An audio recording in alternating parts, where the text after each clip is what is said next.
Welcome to this videos, where knowledge meets inspiration and curiosity sparks transformation. I'm your host, Mulifi, and each week we embark on a journey of exploration and enlightenment. Join us as we navigate the tapestry of experience, weaving together insights from academic visionaries and changemakers.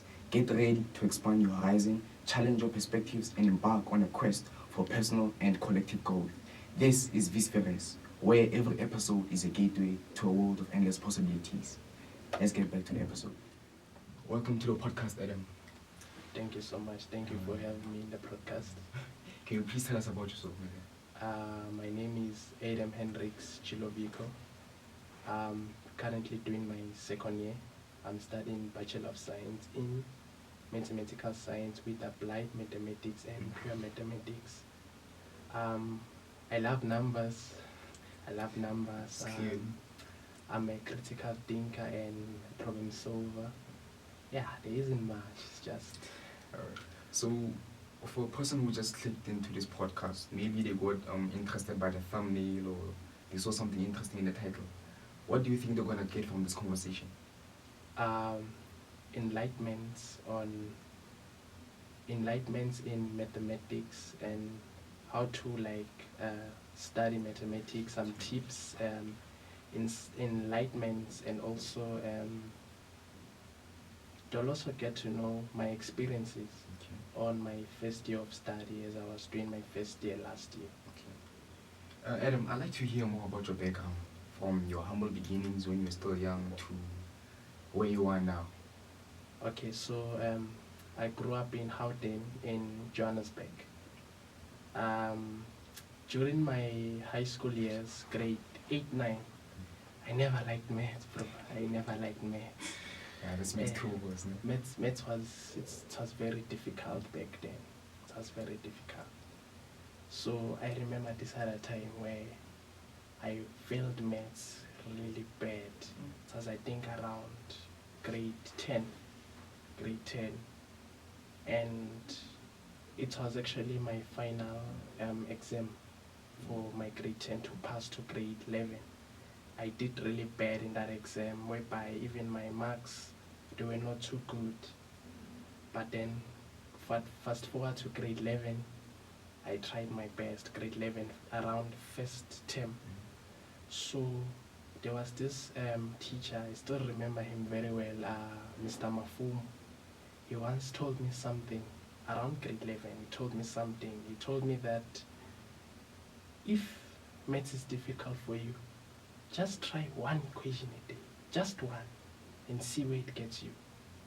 So from there, I'm like, I should listen to this guy and try his method. Since my methods were not working, probably his method might work. So I tried his method. I just did one equation. And just by doing just one equation a day, I became more hungrier and hungrier for more equations. 1 10 to 2, two equations now 10 to 4. So I was now doing more. Eventually, my first term on my grade 11, I did amazing, got a distinction for maths. But then we had COVID that year. So it was 2020, we had COVID that year. So during the COVID times, it was very difficult to study, especially when you're at home. Family members, they're also there. There's noise at home, you can't really study, have your own space to study. So, but that didn't stop me. What I did is that I continued that one equation a day method. I continued studying, and by doing that, my grade 11, there were distinctions towards the year. So there was this program, it's called the St. John's Academy program. You could only enter that program if you get good grades. But boys, usually it's only for boys. Only for boys. What is the program actually? What does it entail? The program actually helps people with mathematics, physical sciences, but you can only enter that program if you've got good grades, because you are taught by the St. John's College teachers, and those teachers, they're from abroad. They are they are really good. So to enter that program, you need to get good grades in grade 9 to enter it in grade 10. So I didn't manage to enter that program since my grade 9, 10 marks, they were low, they were bad. So with my grade 11 marks, they were good. And I asked someone to recommend me in that program. And they recommended me with my report. Those people from the St. John's College, they saw my results. They're like, these results are good indeed. Something. They are good. So in that way, I got inside the program. Mind you, I got inside the program in grade 12. And that program, you can only enter grade 11, grade 10. So I was lucky enough to enter the program in grade 12 because of my grade 11 marks. They were really good. So entering that program, I fell more in love with mathematics because we're lectured, we're taught by people who are from overseas, So that way I liked maths even more, and I did great in my matric. I did great. Matric, you did exceptional. So what was your percentage mark on matric? For maths? Yes, for mathematics. It wasn't a distinction though, but it was in the 70s. I dropped a bit, but... So, going back to mathematics, what drew you to choose the career of AP Maths that you're doing now? What inspired you to, yes, I'm going to mathematics, just in that I love maths from grade 9 to now I'm going to mathematics now? Or what inspired you to push further? Okay, what inspired me was maths is difficult for people, right? Yes. So I wanted to break that chain. Like, as long as something is created by a human being, it shouldn't be difficult. So I wanted to break that chain of difficulty. I wanted to go where the danger is. So that's what kept you passionate about it? Yeah. Even if I do an equation right now and it's difficult, or a proof is difficult, I just don't back down from it because I know that as long as it's created by a human being, I can also do it, and the viewers can also do it, So that's what kept me going and pushing through. So can you tell me about share a moment that, let's say, it solidified your mathematics love further, in terms of lecturers, in terms of for educators, like going back to high school, what did your educators do? For example, your mathematics teacher in matric grade 11, what did they do to help you gain love for mathematics? He told me that you've got, he told me that you've got it in you to do maths. He told me that I'm different from others and I can do, I'm like a critical thinker, like I think more outside the box. He told me that maths is for me, but he didn't recommend maths. He recommended that I go for actual science. But unfortunately, my matric, they needed like an 8 to get admitted for actual science, and I didn't manage to get an 8. My average was 70s there, so I just chose a path similar to actual science because you don't need to go for actual science to be an actual. You just need to have any maths degree to be an actual. So to be an actual is still one of my goals. So hopefully one day I can be one. But if ever I don't become an actual, I can still be a pure mathematician because my professor, Dr. Dubazan, the guy inspires me a lot because he has PhD in mathematics, in pure mathematics. So that inspires me a lot that one day I also want to be like him. So basically it's people around us that, inspire us, such as lecturers, They also motivate us in a way that one day we are going to reach there. Yeah. So is there, going back to mathematics, is there a problem, a law, or a theory that you found difficult? in mathematics. Yes, and how did you deal with it since your first year? So far, there isn't, to be honest. I'll raise what I said first. What I said first was, as long as something was created by a human being, it can't be difficult. So impossible doesn't exist in my dictionary. And I also hope the viewers get inspired that if I can do it, they can also do it. And that obtaining good marks in varsity, it's simple. It just needs you to start. Just start. And another thing is that don't just study to claim the degree. Study for the skills. You know, if you study for the skills, then you will use the skills in future. Yeah. So how do you stay motivated and handle the pressure in mathematics? Like, what do you do that's so different from other students? What do I do? Yes. Okay, what I do is that what keeps me motivated is that I saw that out there life is difficult out there, because since I didn't manage to enter varsity 2022 because I didn't manage to get the marks I had applied for the course I wanted to do, which was actuarial science.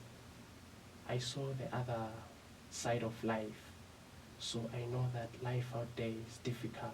So what keeps me moving is that I don't wanna go through what I went through at that stage, you know.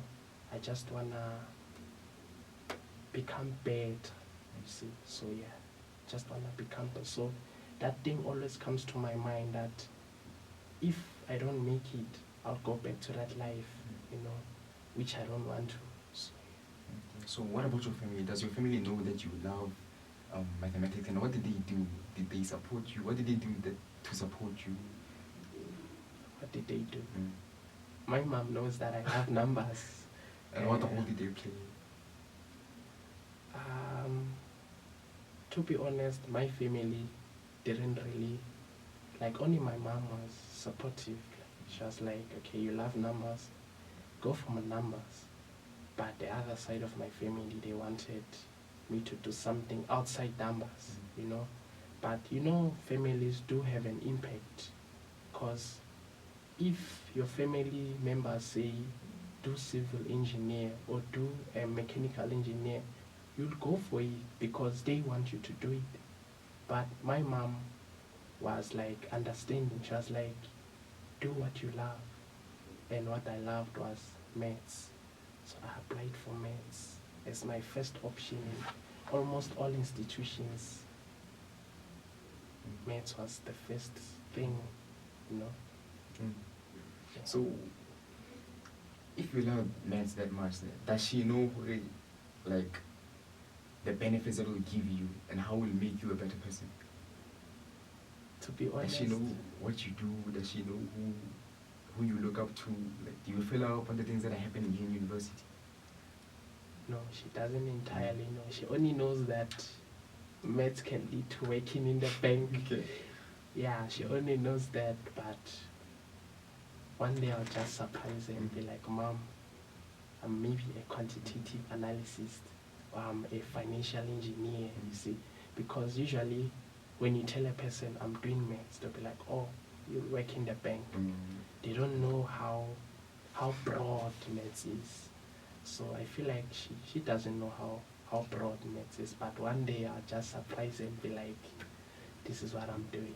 So how are you going to use your mathematical skills to maybe, like, let's say, change the world, or maybe help the community, or maybe making a success out of your future career?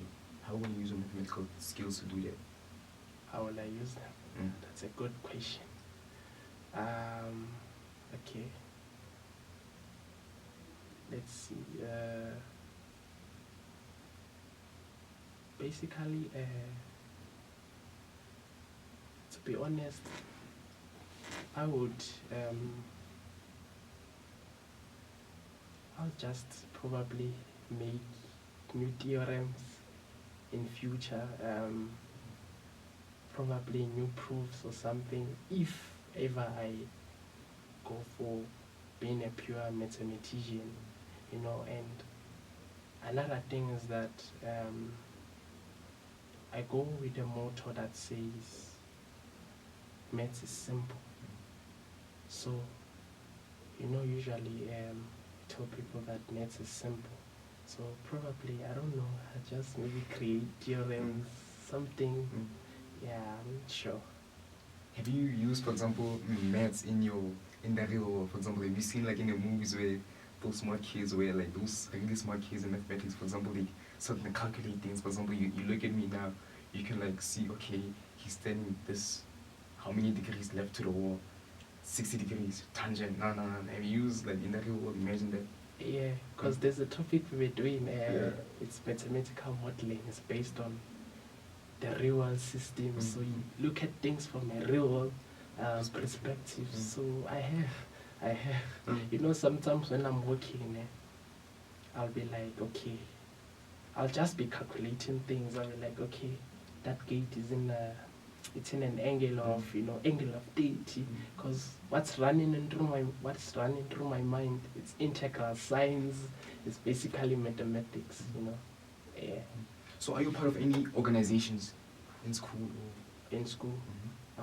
Currently no, but I'm a tutor. You're a tutor? Yes, I usually tutor first years and also my peers. Yeah, I usually tutor them. I heard you mention that you're part of the Golden Key Society. Oh, yes, I'm actually part of the Golden Key Society. Please tell us more about that. Okay, being part of the Golden Key Society, I had to get good grades on my first day of study. So I got few distinctions and 100% in mathematics on my first day of study. Then earlier during the year, I got an invite from the Golden Key that I should join it. So yeah. So how has the Golden Key helped you in a way? I haven't really affiliated for it, but I see that the benefits are, they can give you that you can get faster employment, industries get to notice you faster, you get enlightenment from them, career paths. If you're confused on maybe what you wanna do, they can guide you like, okay, you've got a maths degree, you've got these skills, you could do this and that, you see. But I'm hoping to affiliate for it soon since I got the invite. I always sending emails saying you should join, but I will join it. Okay. So Adam, please tell us about your daily routine as a mathematics student. What do you do in the morning when you wake up? What is your schedule? What I'll say is that maths majors don't sleep. Maths majors don't sleep. So usually I sleep for 3 hours. At most could be 2. So during the morning I can wake up, do my things, then go for classes. But I don't just go for classes. I go to class knowing that I've touched the concept.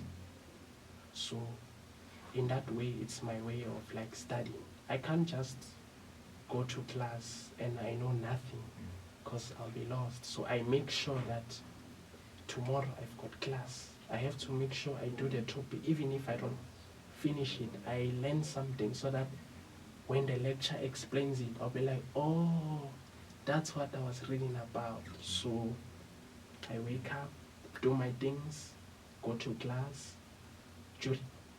During the day, I tutor students, some first-year students, and also my peers, because I believe that teamwork is what drives the university. You can't work alone in university.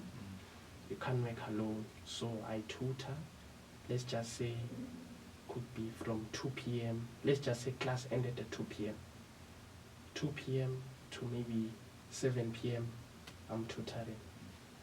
Then probably I get to rest at around maybe let's just say 8, 9, maybe I prepare something to eat. I eat, let's just say from 10 p.m. until the next day, probably around 4 a.m. I'm pushing with my partner. I have a partner that I push with. I'm pushing with my partner. We're doing maths all night, or applied maths or physics, because I study more at night. During the day, I'm helping others. At night, I'm studying my own things. But if it happens that my classes end late, I still help them digitally. Right now technology is broad, can help them digitally. Like, I tell them, bother me as possible as you should bother me, so that I can help you, because just like I said, you can't make alone. So yeah. Okay. Oh, so Adam, how do you build relationships with lecturers? Because we know now students are usually afraid to approach lecturers nowadays. You don't know what the problem is. Because most students are scared, even as you said, students are even afraid to approach other students for help, you understand? So if I'm a student and I'm afraid to approach a lecturer on a concept that I'm struggling with, or maybe to raise up my hand in class, or to maybe ask a general question, how do I break through that? What advice would you give to me? That's a good question. It's simple. Consult. See, don't consult once. Go consult regularly. And when you consult, you give the lecturer that thing that, okay, this student consults, and the lecturer gets to notice you. And once the lecturer notices you, you'll also have that thing that I can't disappoint this lecturer when I'm writing an exam or a test or a quiz. So consulting regular, when you don't understand something, consult. But don't just consult. First start with your friends. If they don't understand, then go to the lecture. But consulting is the key. If you consult, the lecturer will get to, if you consult regularly, the lecturer will notice you, will like, okay, at least there's someone who is serious, And then you're saying, for me, it will breed confidence for the student in such a way. Pardon? It will breed confidence for the student in such a way. Yeah. Because you consult me regularly. Consulting, and if you consult, let's just say I consult you, I lecture, I consult you, right? I learn something, I'll behave, and I wanna go teach my peers. I'll be like, okay, today this is what I learned. I teach them also. That also gives me the confidence of, that's how tutors are built. So they're also built by, let's just say, if I consult, I learn something. I'm now here, I wanna teach the other people, I go again, I consult, I understand it, because the key is to spread the knowledge, Spread what you know. Don't gatekeep information, Everyone has to make it at the end. So for you, Adam, how often do you consult actually? How often do I consult? Regular. I consult regular. And when I don't understand something, I first ask the people around me, do you understand this? They'll be like, no. Okay, let's go together, let's go consult, because just like I said, everyone, we need to spread the knowledge, you see. Yeah. So would you opt for more students to pursue the career of mathematics? If, for example, you were at a high school right now, at a home, speaking to the 12s and 11s, would you tell them, guys, go for mathematics? Yeah, maths is simple. And Maths why? is simple. Why would you tell them to go for mathematics? The benefits, but I wouldn't really say they should go for mathematics, because the main goal is passion, bro. If you are passionate about something, even if it's difficult, you'd still do it. Because usually, students that say maths is difficult, they don't have passion for it. If I say computer science is difficult, I don't have passion for it. So passion meets you halfway. So if you're passionate about something, you'll do it, So if I had to go to a high school, I'll obviously motivate them. Come for maths. Maths is nice. Maths needs problem solvers, but there will be a restriction that says, do it when you're passionate. Because usually, you do meet people who have computer science degrees, They did them, they graduated. You ask them, what are you doing? They'll be like, I'm not working. Why are you not working? I'm not finding any jobs. Why are you not finding jobs? They also don't know. And the reason is they didn't get the necessary skills. They are not passionate about the degree, you see. So it's pointless going for a degree that's you're not passionate about. So patience, you halfway. So if I had to go, I'll just tell them, come do maths. Maths is simple, Nice. but you have to be passionate about it, because if you're passionate, you meet it halfway. So what are the somewhat toxic behaviors that you think hinder success? Varsity has a lot of fun. So what I mean about a lot of fun is that people tend to drink a lot, they go out a lot, and that thing kills, bro. Because if one wants to have a bright future, I'm not saying they shouldn't drink or they shouldn't go out, but they should maximize it, put their priorities first. Like I myself, I don't drink, I don't go out, I put school first. Okay, if they drink and they go out, they should maybe also put school first, then do others at some other time. Because if you check right now, people are panicking because it's exam season. Why are they panicking? The whole semester they didn't do anything. And it's because of these toxic traits. Every weekend going out, because here in varsity, no one tells you what to do. No one tells you go to sleep. No one tells you study. You're on your own. Your parents are not here, you see. So these toxic traits are the ones that kill students, you know. So what do you do actually to, let's say, for a hobby perspective, like to put in studying and education aside, what do you do on the side? On the side? Yeah, on the side. I would say I just play some games in the phone. I don't really have a home, but yeah, I just, just play some games in the phone, chill with friends, yeah. That's Chilling very with important. friends, Okay. Yeah, not talk about mates, obviously. Okay. Just, it's gens, just chill with them, yeah. Okay. Listen to some music, but not drink, just good chillers. So, what are your aspirations for the future, and how do you plan on achieving them?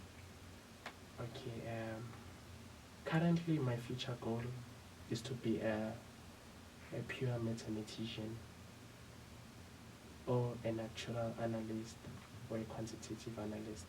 How do I plan on achieving them is continuing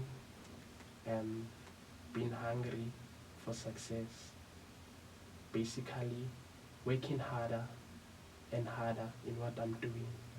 Because sometimes I feel like even if I put in the effort, sometimes it's not enough. So every time I have to put more.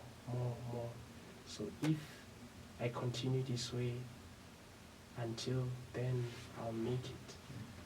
And also for the viewers, they should also keep on pushing, pushing harder and harder. They'll eventually get there. So, Adam, when you were a first year student, did you predict that you would have the success that you have now? For example, such as the golden key. Nobody gets that award. Only the top students with top get that award. Did you predict that you'd be in the position where you are now? To be honest, no. Because coming here to Northwest University, coming to an environment whereby you don't really know the language, I just understand it. And new people, new environment, it was really difficult to adapt, It was really difficult. I didn't think that I'll be here, but I just thank God for helping me through, and yeah. So, Adam, what advice would you give to someone considering to pursue a career in mathematics? What would you tell them? They should first be passionate about it. and they should study every day, even if they do just one equation. Study every day, try that technique. If it doesn't work out, then you can try other techniques, but I guarantee that that technique will work, because it has worked for you. It has worked for me and many people that I know. So yeah. So Adam, we have a closing tradition in this podcast now, whereby the guest speaker leaves a quote for the day. A quote. Okay. My quote would be, impossible doesn't exist.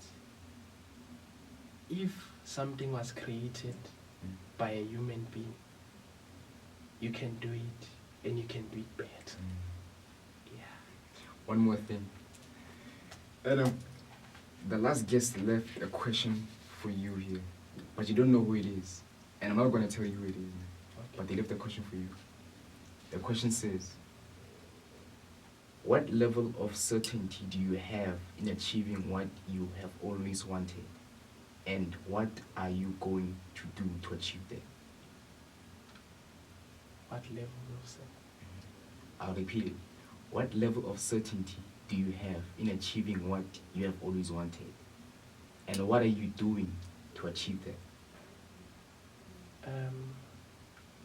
That's a good question.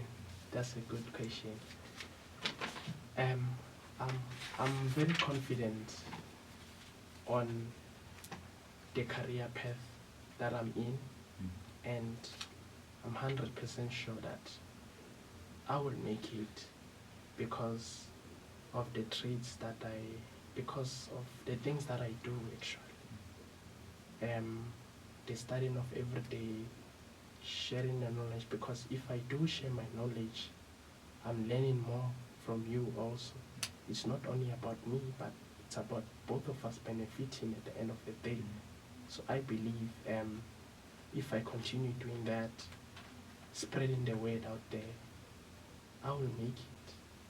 And yeah. Now it's your turn, Adam. You have to leave a question for the next guest. I have to leave a question. You're going to write your name, your surname, your degree, your code, and your question. Okay, sure. Thank you.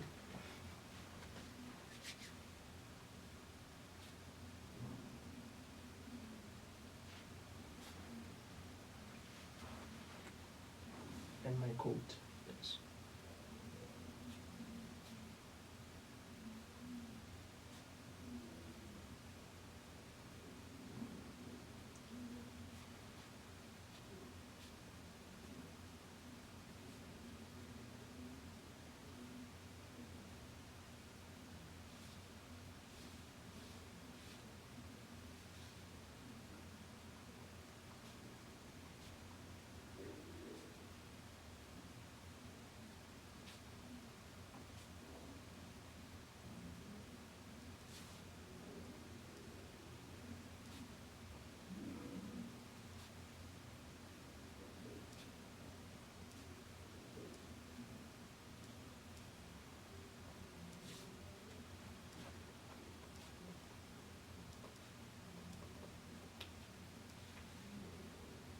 And yeah, I'll just write the question. Yeah, any question you want to leave. Okay, next guest.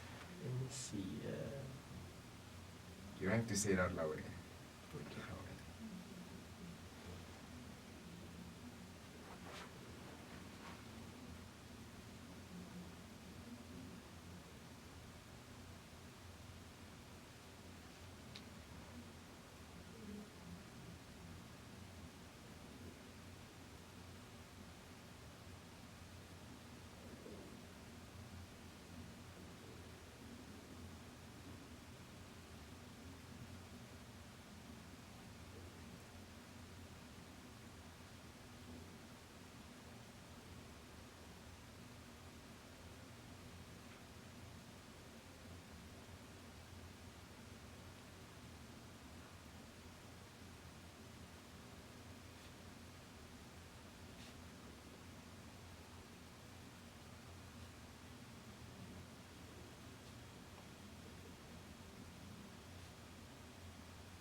Thank you, my guy. Thank you. The person who's going to answer this question doesn't know it's from you. Doesn't know it's from you. Adam, it was a pleasure having you here. Thank you so much. Thank you for sharing your knowledge and everything. Your love for mathematics, everything that you have to share. This will help many students because your work is beyond comprehension. Your hard work it screams greatness. Thank you so much. I really appreciate it. Thank you for having me in the podcast. It's a pleasure. Appreciate it.